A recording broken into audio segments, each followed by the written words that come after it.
Hello दोस्तों, एक बार फिर से स्वागत है आपका अपने चैनल योद्धा डिफेंस पटना पर।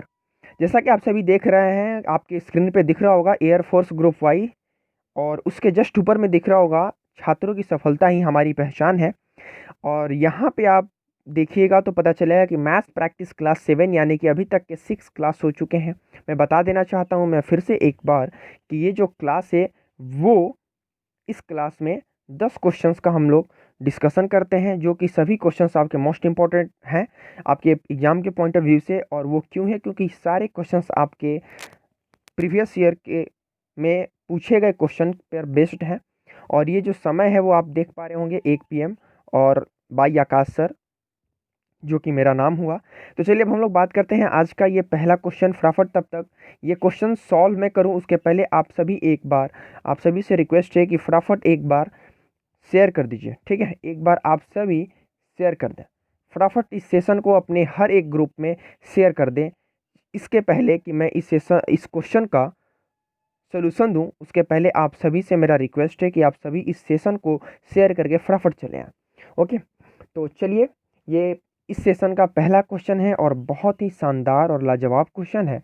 ये मोस्ट इम्पॉर्टेंट है। जैसा कि मैं बता दूं क्यों ये मोस्ट इम्पॉर्टेंट हो जाते हैं, क्योंकि ये जो क्वेश्चन है, ये क्लास का सेशन है, वो आपका टोटली प्रीवियस ईयर्स के क्वेश्चंस पे बेस्ड है। क्लियर है? आप यहाँ पे देख पा रहे होंगे कि क्वेश्चन में कह क्या रहा है। और ये आपको बताने से पहले थोड़ा सा मैं कलर चेंज कर लूँ कि दो संख्या है जिसका रेशियो क्या है आपका 3:5 है। समझिएगा, 3:5 आपका संख्या का रेशियो दिया गया है, और उनका योग यानी किसका, दोनों संख्या का योग जो है वो मेरे भाई 80 है। ठीक है, यानी कि 3 और 5 को अगर हम ऐड कर दें तो वो कितना होगा 8, और 8 का वैल्यू है जो है वो 80 है। तो एक का वैल्यू आप क्या बोलोगे, 8 से इसको डिवाइड दोगे तो क्या होगा आपका 10, यानी एक का वैल्यू जो है वो क्या है आपका 10 है।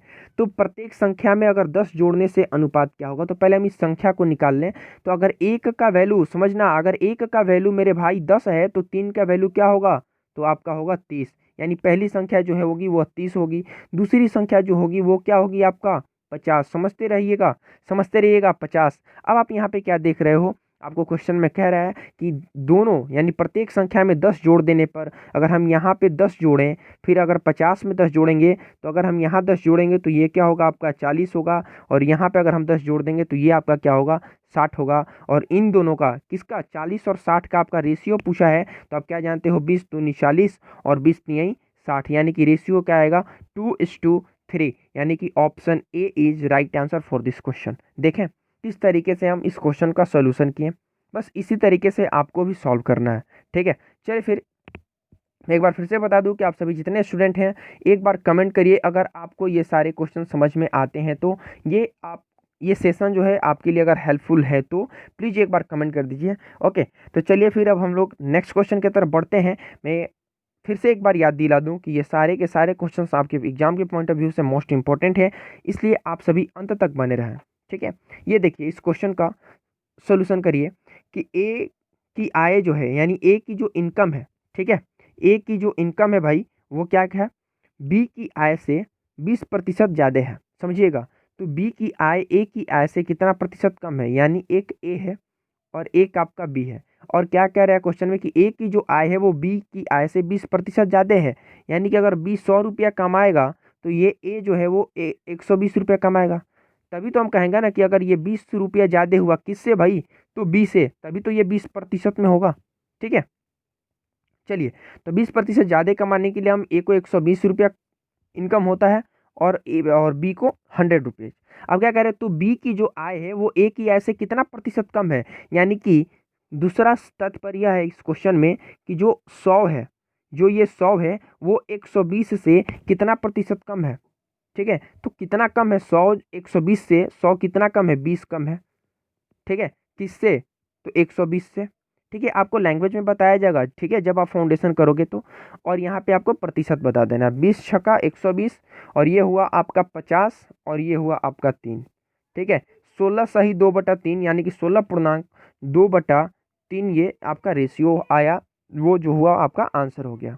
ठीक है, क्लियर है? अब हम चलते हैं नेक्स्ट क्वेश्चन की तरफ। क्वेश्चन नंबर 3, एक बार फटाफट आप सभी इस क्वेश्चन का आंसर करिए। फटाफट एक बार आप सभी इस क्वेश्चन का आंसर करिए। क्वेश्चन में कह क्या रहा है कि प्रथम 5 अभाज्य संख्या, अभाज्य संख्या आप जानते हैं वैसी संख्याएं होती हैं जो सिर्फ और सिर्फ अपने से कटे, ठीक है, जो सिर्फ और सिर्फ सेल्फ और एक से भाग लगे। तो आपका पहला क्वेश्चन और तो आपका पहला भाज्य संख्या क्या है, इसमें प्रथम पूछा है ना, प्रथम 5, तो पहला होगा आपका 2, फिर 3, फिर भाई मेरे 5, फिर आपका होगा 7, समझते रहना, और फिर आपका जो होगा वो क्या होगा आपका 11, ठीक है। अब आप कहोगे कि सर हाँ आप तो एक बार बताए थे कि 2 3 को हटाइए और यहाँ पे 2 जो बचा वो आपका क्या हो जाएगा, एवरेज हो जाएगा। लेकिन बिल्कुल इस वाले कंडीशन में ये चीज़ फॉलो नहीं करता है, क्योंकि ये प्रथम 5 हैं। लेकिन क्या इन सबों में सेम अंतर है क्या, नहीं ना। दो संख्या के बीच में सेम अंतर है क्या, नहीं है ना। कहने का मतलब ये था मेरा कि अगर आपसे हम पूछें कि 2 4 6 का अगर आप एवरेज बताओगे तो क्या होगा, हमेशा 4 ही होगा, ठीक है। क्यों, क्योंकि ये बीच का नंबर है, ठीक है। तो ये ऐसा क्यों, बीच का नंबर से नहीं, ये इसके और इसके बीच में हमेशा 2 का गैप है, समझिए। तो यहाँ पे तो सेम गैप नहीं है, सेम अंतर नहीं है, ठीक है। तो आप क्या समझ जाओगे, तो फिर आपको ऐड करना होगा। तो आप ऐड करोगे सबको, सब नंबर का अगर हम सम निकालें तो क्या होगा, यहाँ पे आप देखो 11 7 18 और 18 18 2 20 और 20 3 23 23 5 28। तो यहाँ पे हुआ सबका नंबर का योगफल क्या हुआ 28, और टोटल नंबर कितने थे तो भाई मेरे 5। तो आप 5 से भाग दोगे तो क्या होगा 50 25 और 5 6 30, यानी कि 5.6, यानी option A is right answer. Clear है। चलिए ये 4 नंबर क्वेश्चन जो है वो थोड़ा सा गलत है, इसलिए हम इस पर चर्चा नहीं करेंगे। आप आ जाइए सीधे 5वें नंबर पे, और 5वें में ये 80 नहीं है, यहाँ पे सिर्फ और सिर्फ 8% है। और क्वेश्चन में कह क्या रहा है कि यदि x का 8%, y का 4% हो तो x का 20% क्या है। यानी कि आपको क्या करना है, x का, यानी कि x का जो 8% जो है वो क्या है मेरे भाई, x का 8 जो प्रतिशत दिया है वो किसके बराबर है, तो y के 4% के ये क्या है, बराबर है। समझते रहिएगा, ठीक है। तो हम क्या करेंगे, हमको x का 20% निकालना है, तो हम पहले इसको 2 से भाग कर देते हैं दोनों तरफ। क्यों करेंगे हम आपको बता रहे हैं। यहाँ से अगर आप 2 से भाग करिएगा तो यहाँ पे आपका 4 होगा, और यहाँ पे आपका क्या हो जाएगा, आपका 2 हो जाएगा। यानी कि x का, समझिएगा, x का जो है वो 4% वो किसके बराबर है, आपके y के 2% के बराबर है। यहाँ से हम इस ये निकाल लिए, ठीक। अब आपको x का 20% निकालना है, तो आप यहाँ पे क्या करोगे, ये 4% में अगर हम यहाँ भी 5 से मल्टीप्लाई कर दें, दोनों तरफ अगर हम 5 से मल्टीप्लाई कर दें तो कोई फ़र्क पड़ सकता है क्या, नहीं ना। तो आप क्या देखोगे, 4 और 5, यानी कि 4 5 यानी 20%, यानी x का 20% जो है वो y का 5 दूनी का 10% के बराबर है, यानी option A is right answer, ठीक है। इस तरीके से हम लोग सभी क्वेश्चंस को देखेंगे। अब चलते हैं हम क्वेश्चन नंबर 6 के तरफ। इस क्वेश्चन को आप सभी सॉल्व करिए। ये क्वेश्चन क्या कह रहा है कि भाई, ये क्वेश्चन कह क्या रहा है समझिएगा, कि √2 का यहाँ पे वैल्यू दिया हुआ है और आपको इसका वैल्यू पूछा है। अगर आप इसमें पुट करके आप निकालना चाहें तो बहुत टाइम लग जाएगा, मैं आपको बता रहा हूँ आपको कैसे करना है। आप हर परिमेयकरण करो, x है और यहाँ पे 3 + √2 है, समझते रहना। तो हर परिमेयकरण करने के लिए हम क्या करेंगे, 3 माइनस यहाँ पे √2 होगा, और यहाँ भी आपका 3 माइनस √2 होगा, ठीक। अगर आप यहाँ पे देखो तो ये क्या है, a + b, और यहाँ पे इंटू a - b। इसका मतलब क्या होता है, आप जानते हो, a² - b², ठीक है। तो इस तरीके पे इसको अगर हम बैठा दें तो 3 का स्क्वायर क्या होगा, 9 होगा, और √2 माइनस √2 का स्क्वायर क्या होगा, आपका 2 होगा। यानी कि अगर a² - b² इसको अगर हम तोड़ दें तो यहाँ पे क्या बचेगा, अपना 7। यानी कि टोटल अगर हम नीचे वाले की बात करें तो क्या बचेगा, अपना 7 बचेगा, ठीक। आप ख्याल रखना, ठीक है। तो नीचे का टोटल वैल्यू क्या आएगा अपना भाई साहब, अपना नीचे का टोटल, इसको अगर हम सॉल्व करें सिर्फ नीचे वाले को, तो इसका वैल्यू क्या आया, अपना 7 आया। अब ऊपर में क्या है, 70 का 21, समझिएगा, 70 का 21, और यहाँ पे माइनस क्या हो जाएगा, सॉरी, अब आपको क्या करना है, कुछ नहीं करना है, और यहाँ पे 7 × 3 और √2 है ना ऊपर में, और नीचे में आपका 7 आया, यहाँ पे 7 होगा, माफ़ कीजिएगा, यहाँ पे क्या होगा, आपका 7 होगा, ठीक है।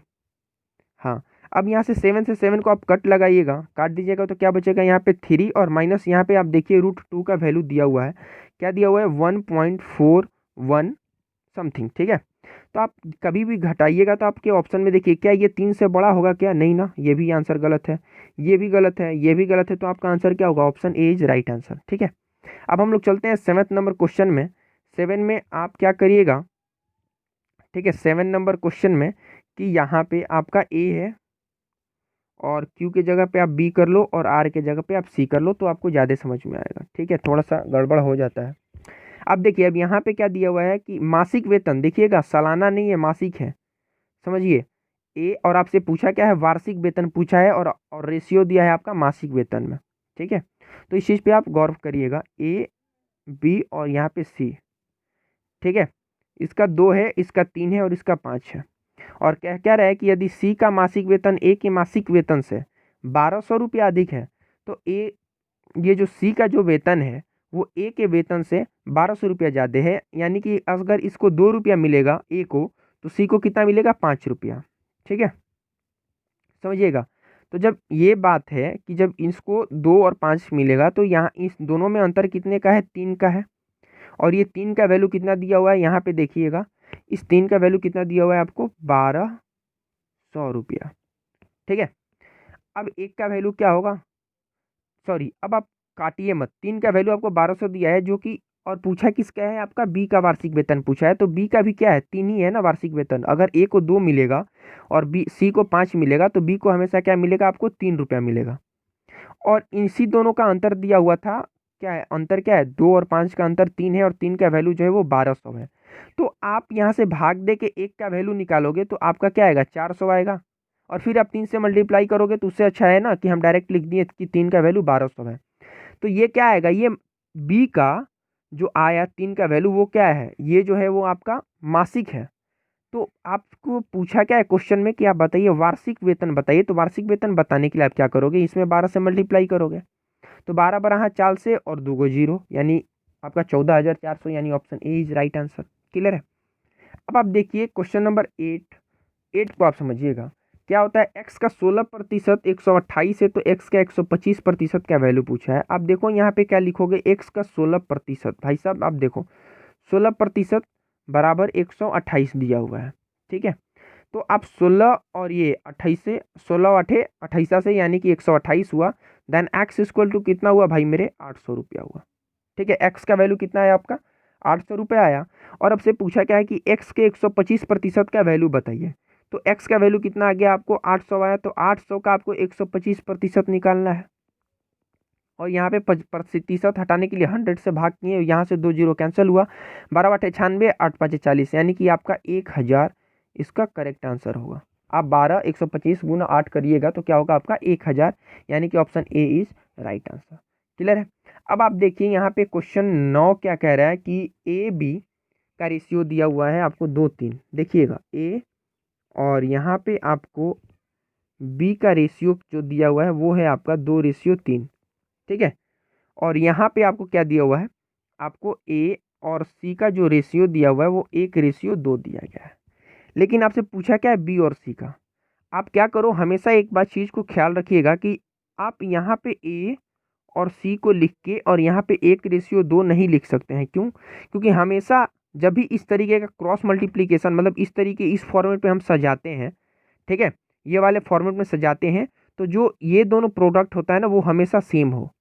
तो ए को इधर लाने के लिए आप क्या करोगे, तो जो ए बटा बी है, हम उसको बी बटा ए लिख देंगे, सिंपल सा लॉजिक है। ठीक है, तो अब आप यहाँ पे देखो कि जो अपना ए बटा बी था, कितना था, 2/3, तो क्या हम इसको ए बट सॉरी, तो हम इसको क्या लिख सकते हैं, बी बटा ए लिख सकते हैं क्या, बी बटा ए बराबर 3/2 लिख सकते हैं। और यहाँ पे आपका ए बटा सी जो था वो आपको 1/2 दिया हुआ था। अब आपको कुछ नहीं करना है, अब आप इसी चीज़ को यहाँ पे लिख दो। यहाँ पे क्या है आपका बी, यहाँ पे आप ए लिखो, और यहाँ 3:2 करो, और अब आपका सही हो गया, A:C आपका 1:2 आ गया। ठीक है, अब आप यहाँ पे क्या करो, जैसा कि आप जानते हैं कि हम लोग क्या करते हैं, यहाँ पे हम ये वाले पहले लिखते हैं, ये वाले यहाँ पे जो भी दिया होगा ना अल्फ़ाबेट, उसको लिखेंगे, PQRS जो भी हो दिस टैग। तो पहले हम बी लिखेंगे, फिर हम इस ए को सजाते हैं, ठीक है, रेशियो के लिए, यहाँ पे ए लिखेंगे, और फिर ये जो बचा वो अपना सी हुआ। आप इसको मल्टीप्लाई करोगे तो 3 × 3, यानी कि बी का वैल्यू आपका 3 आ जाएगा। फिर यहाँ पे क्रॉस करोगे एक बार, तो आपका ए का वैल्यू आएगा, यानी कि 2 आ जाएगा। तो ए का वैल्यू कितना है आपका, 2 आया, समझिएगा। और यहाँ पे जब आप इस तरीके से मल्टीप्लाई करोगे तो ये 2 इंटू 2 ये 4 हुआ, यानी कि सी का वैल्यू आपका 4 आ गया। अब आप समझिएगा यहाँ पे क्या पूछा था, बी और सी का रेशियो पूछा था। तो बी का वैल्यू आपका 3 आया था और सी का वैल्यू 4 आया था, यानी कि 3:4, यानी कि option B is right answer. ठीक है। अब आप देखिए यहाँ पे क्वेश्चन नंबर 10 क्या है कि दो संख्या 1 और 3 के अनुपात में है तो उनका योगफल क्या है, 240 है। यानी 1:3 के अनुपात में रेशियो में है, तो इसका योगफल यानी कि 3 और 1 को अगर हम आप जोड़ेंगे तो क्या होगा, 4 होगा। और यही 4 का वैल्यू ना, यानी कि योगफल क्या दिया हुआ है, 240 दिया हुआ है। तो आप एक का तो अंतर बताइए, यही बताना है ना। तो आप एक का वैल्यू कितना निकालोगे भाई, 60 निकाल दिए, यानी आप 4 से भाग कर दिए 240 में, तो एक का वैल्यू आपका 60 आ गया। तो जब 1 और 3 का योगफल 4 था तो हम निकाल दिए, तो क्या हम इसका अंतर नहीं निकाल सकते हैं? 3 और 1 का अंतर क्या होगा, आप घटाओगे तो 2 आएगा। ठीक, लेकिन आपका 1 का वैल्यू 60 है तो 2 का वैल्यू क्या होगा, यानी वही अपना अंतर होगा, यानी कि 120। ठीक है, तो option C is right answer. ठीक, तो यही आपके 10 क्वेश्चन थे। आप सभी ने देखा कि 10 क्वेश्चन को मैंने कैसे सॉल्व कर दिया, बहुत ही शानदार तरीके से। आई होप आप सभी इंजॉय किए होंगे इस सेशन को। तो प्लीज़ एक बार लाइक कर दीजिए, शेयर कर दीजिए अपने सभी दोस्तों में, और कमेंट करके बताइए कि आपको ये सेशन कैसा लगा, आपको ये क्वेश्चंस कैसे लेंगे, आपको कहाँ प्रॉब्लम्स हुए, कहाँ आपको मज़ा आया, वो सभी चीज़ों को शेयर करिए, है ना। एक होता है ना, शेयर करने से ना हर चीज़ का ना सोल्यूशन निकलेगा। अगर आपको प्रॉब्लम है समझने में तो आप शेयर करो। ठीक है, शेयर मीन्स अब वो शेयर मत समझ लेना कि आप लिंक को शेयर कर रहे हो। ठीक है, वो उसके पहले ही बोल दिए कि आप शेयर कर दो, वीडियोज़ को शेयर करो तो आप शेयर करना। लेकिन आपको जो भी पर्सनल आपको परेशानी हो रही है, उस परेशानी को आप शेयर करो। और शेयर कैसे करोगे, अपने कमेंट बॉक्स में आके। ठीक है, तो फिलहाल के लिए इतना ही। अपना ख्याल रखिए, घर पे रहिए, पढ़ते रहिए, सैनिटाइज करते रहिए अपने हाथों को। मिलते हैं फिर कल 1 बजे। अभी तक के लिए जय हिंद।